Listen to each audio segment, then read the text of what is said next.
What is up, everybody? I just want to drop in before the video drops because this video was filmed a little bit prior. So at the end of this video, I talk about how it's coming out soon. But I just want to let you guys know that my web store is live with some merchandise. So I came out with the E36 design. This is going to be my first design. So I got some t-shirts here, some samples. So it's going to be a small logo on the front and then bigger on the back. And then I also have a hoodie in black and heather gray with the logo centered in the middle. And then I have a die cut sticker here. The t-shirts come in white and black. The navy was just a sample. So here they are. If you guys are familiar with my page or any of my social media, you'll know my E36 M3 and then the evergreens that line my driveway. I figure that gives this image a nice personal touch, and who doesn't love a clean E36? So those are live. The link will be in my bio or in the description. It's in all my social media bios.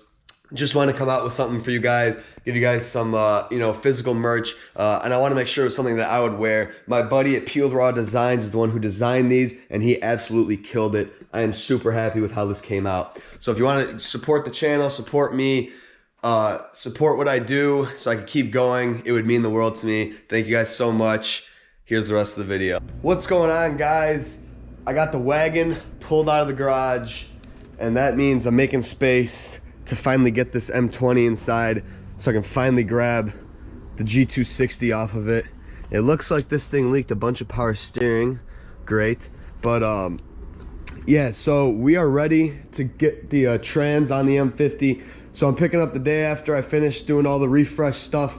As I mentioned, I gotta do the rear main. So I gotta get this off the stand into the tire. I'm gonna get the M20 up on the stand for disassembly, and then I'm gonna get the G260 on the M50, and then we are ready. The only problem is I got everything I need except for this stupid curl K2 stuff, which I mentioned in the prior video. It is like the bonding agent that is called for when you do the output shaft on the Getrag.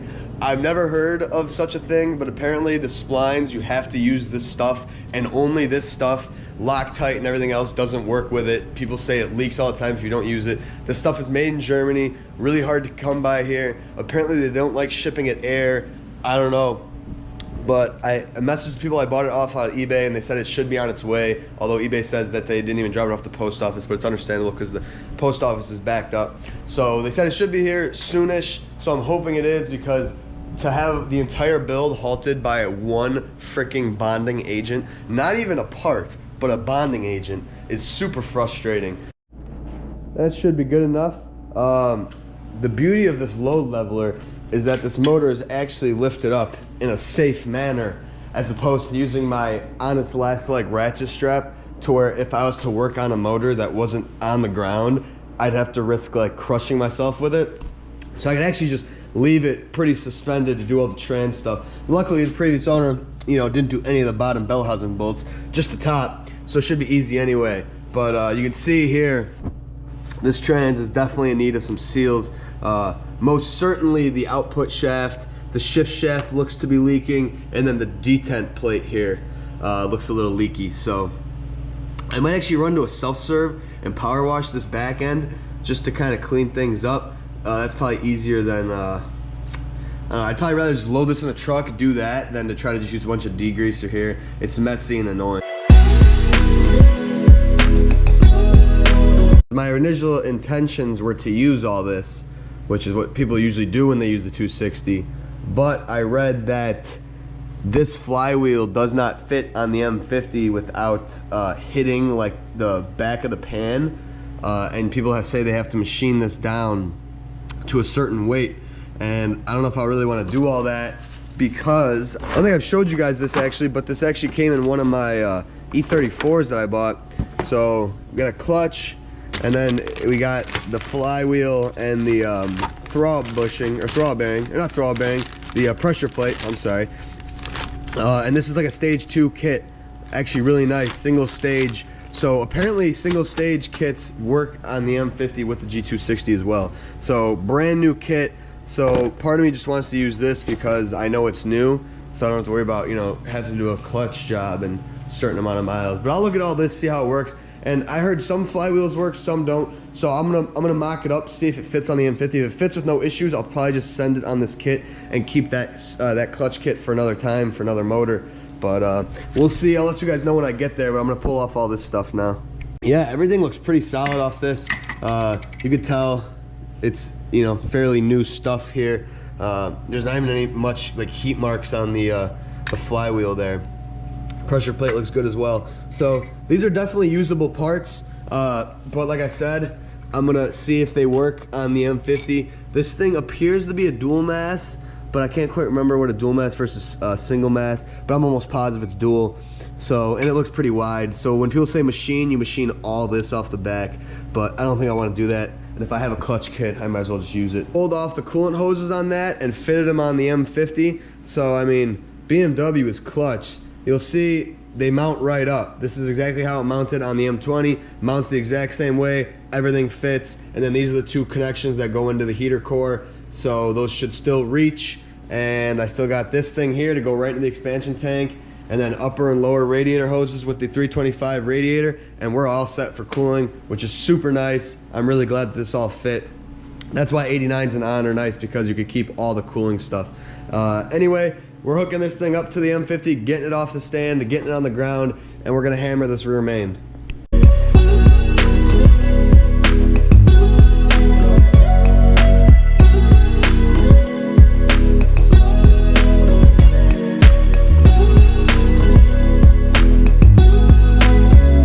Alright, after fighting with it, I finally got it down into the tire.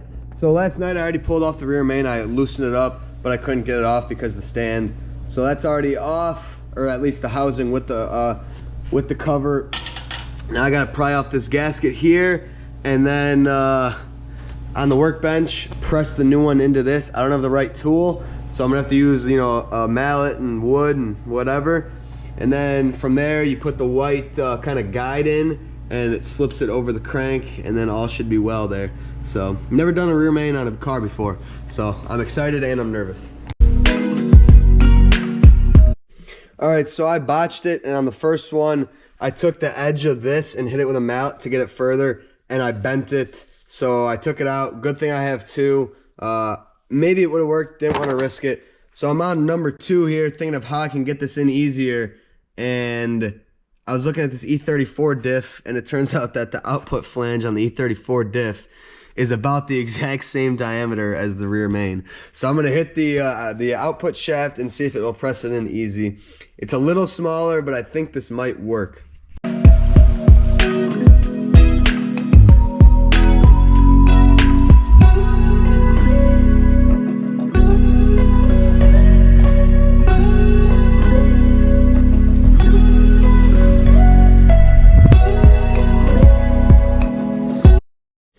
So yeah, that worked surprisingly well. So if you guys have an E34 medium case diff laying around, go ahead and pull your output flange out and go ahead and use that to tap in your rear main. So this one appears to be intact. I don't think I botched it. So now you got this white little tool here that you slip in like that, and that makes sure that your seal goes around the lip of the crank without ripping and bending. So I gotta do that, and I also have to take the get the rear seal here, this little crappy paper gasket, and clean the surface, and then we're ready to install. I forgot to film putting it on the motor. I'm so mad at myself, but I'll be honest, I was stressing out. I was just rushing. I was RTVing. I RTV'd the pan because I want to make sure my new oil pan gasket doesn't leak. I RTV'd around it. I had to clear this.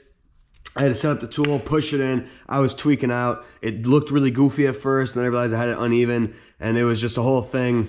So I apologize. I wasn't able to show you guys. But basically, like I showed you, the tool sits in there. You mock it up, and then you just push it on, and this will pop out, and then you're clear, and it should be on there sealed. So I got everything tightened up, got the RTV keying. I hope I put enough. It's weird. They used to run metal gaskets for the surrounding, and now it's paper. So I RTV'd it, might not have had to, but I wanted to anyway. Easy enough. The beauty of using auto motors when you're doing manual swaps or whatever is you don't have to get the old pilot bearing out, and these are a pain to get out. So I have the M20 flywheel mounted up on here, and as you can see, it does in fact hit the oil pan here. So it's super close. Like, I'm pretty sure this is mounted flush and it's, you know, just hitting it. So I could see what people mean when they say just machine down a little bit, but is it really worth the time and the money for me to go get this machined when I just put a brand new stage 2 setup on here? If they both work, I might as well just go that route. So I think that's just what I'm gonna do, and I'll probably sell this clutch setup because it's a pretty nice setup, stock but not old. So oh well, but I'm gonna go throw on that flywheel, and then I don't think it came with bolts, so I'm gonna need the pressure plate bolts. So this is it, the lightweight flywheel from I can't remember the name. I'm gonna have to look it up. It's some eBay brand, but a lot of the boosted E36 guys actually run these. They're actually really good. So I'm not worried about it, but I'm gonna go pop this thing on.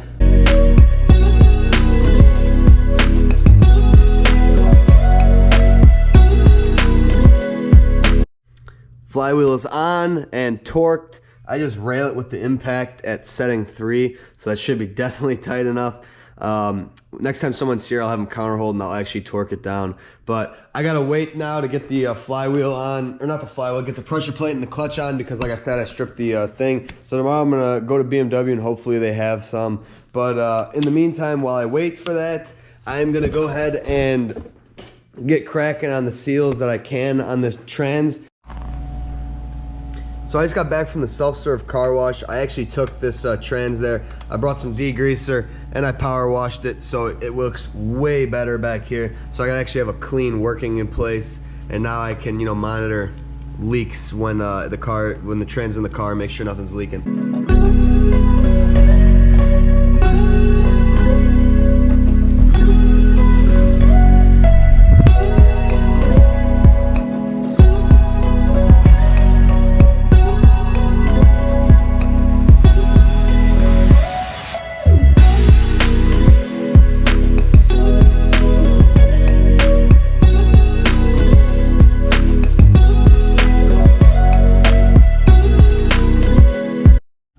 Just like that, the shift shaft seal is on there. Now I just gotta reinstall this. There's a little pin, and then this is the collar that goes over it to lock it on. Basically, you just use a pick to get this out. Be careful not to scratch all the surrounding shafts. And then to get the new one in, I like to use it's different on these trans. My G250 from the M50 Touring was, I think, a 17. This one was a 16. I used a deep well 16 and hammer it in. It got a little beat up on the install, if I'm being honest, but these aren't like a rear main where it's not submerged in oil. Realistically, this is only getting like kind of splashed. I could be wrong, but I don't think it'll leak. So worst case, this is doable from inside the car. It's just not very fun. But now I'm gonna try to get this off.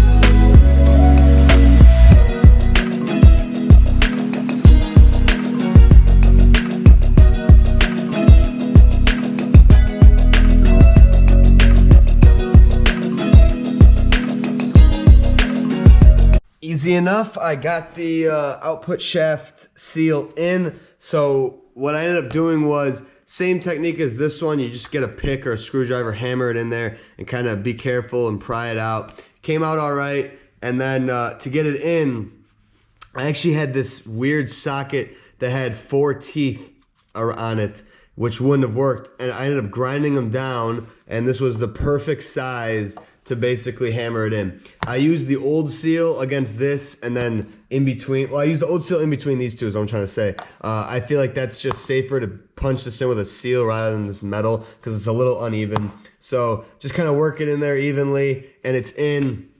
So now I am sitting here waiting for my curl. I understand now why you need it, because if you look in at this, just the way it works is that seals between the trans and then this shaft here, the spline. So that seals that, but there's nothing that actually seals the splines themselves. So that's where the curl comes in. You coat all the seals here, and then you coat the threads for the nut, and that's what further stops any leaking. So I understand that now. I don't know why it has to be so special as that brand, but whatever. So yeah, and this is a 30 mil, by the way. Luckily I already had one grinded down because I believe this is the size of the diff input pinion on the E34 diffs. Already had it, but I'm happy to get all these seals out of the way. These seals are probably the most annoying part of anything I've ever done. These stupid, I think they're called PTFE seals, which is the front main, rear main, and then all the trans seals. They're all those stupid dry fit,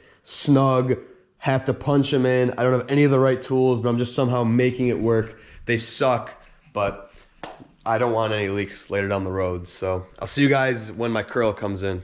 Boom, curl K2, the German equivalent of gold sealant, apparently.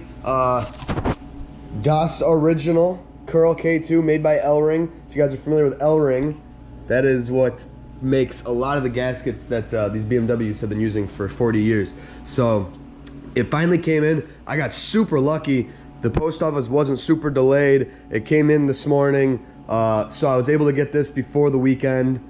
But I forgot to freaking order the pressure plate bolts. And today's Saturday. I called BMW today. They didn't have any, so they won't get here till Monday. So I can't even put this engine in until Monday at the soonest. I'm so butthurt, but at least I can wrap up this trans and get this totally taken care of. I even made myself a little whiteboard here because in my old age, I've been finding that I get a little scatterbrained when I'm doing these like long-term builds. So I'm not necessarily sure what it calls for on where it wants this stuff and how much it wants, but I read a couple threads and the guy said they just laid it all over the splines and on the threads. So I'm just gonna glob it. I'll probably do a little bit around this, and then I'll put most of it in this, and then I'll do these threads. So I got a lot here and I'll probably never have to use it again, so I'm not gonna be stingy with it. Oh, okay, I see how this comes out pretty quick.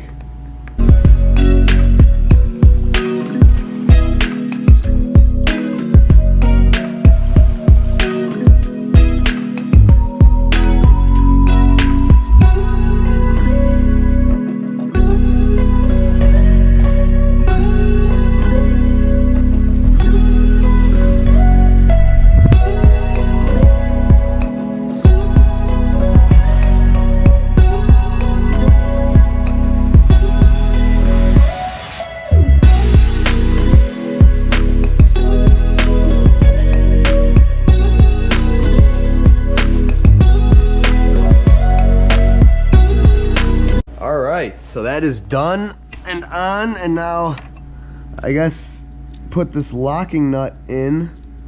So I was putting in the locking nut the wrong way, so I put it in this way. And I think what you're supposed to do is kind of somehow bend the open edges here down around. I kind of hammered one in. I'm kind of just destroying it. I don't think it's that important. I railed this on with the impact, so this is probably 20 times over tightened anyway, so I don't think it's gonna go anywhere. But that's all set. Now I'm gonna do the detent plate. That's easy, that's 2 10 mils. That's probably the easiest thing on this trans. Then I'm gonna go do the throttle bearing and then figure out what fluid's in this. So if you look at this, this is the old one here. You can see there is just a flat metal backing, no sort of seal. This is the updated part here that they sell now. And you can see it's got this black O-ring built around where the springs go in. So this is an updated design, so this shouldn't leak at all. Much better here, which is solid. This is a pretty cheap part. And then as you can see, it goes over the 3 springs, just like that. I guess these are the detents. I'm not really sure. I'm not gonna mess with them. But yeah, new revised part, always a nice thing.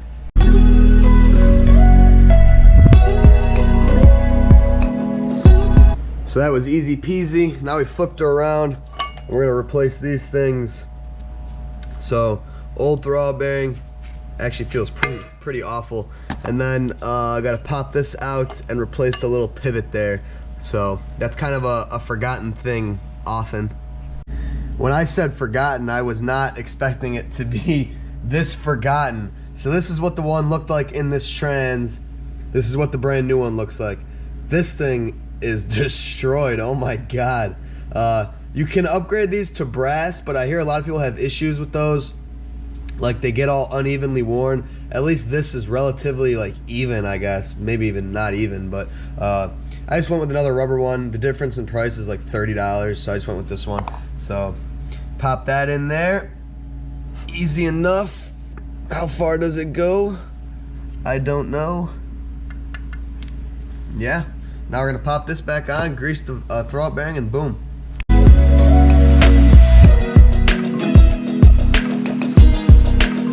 Voila, everything is taken care of inside.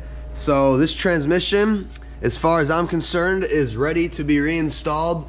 You guys have never experienced the stress of which fluid does my car take worse than the G260, guys. Oh my God, I can't even, I just ran to 3 different stores. So long story short, G260s were made a long time. They call for 3 different types of fluids depending on the label. There's a red label, which is ATF, a green label, which is MT90, and then there's no label, which is what mine is, which is apparently MTL, like Redline MTL 75W80 or whatever.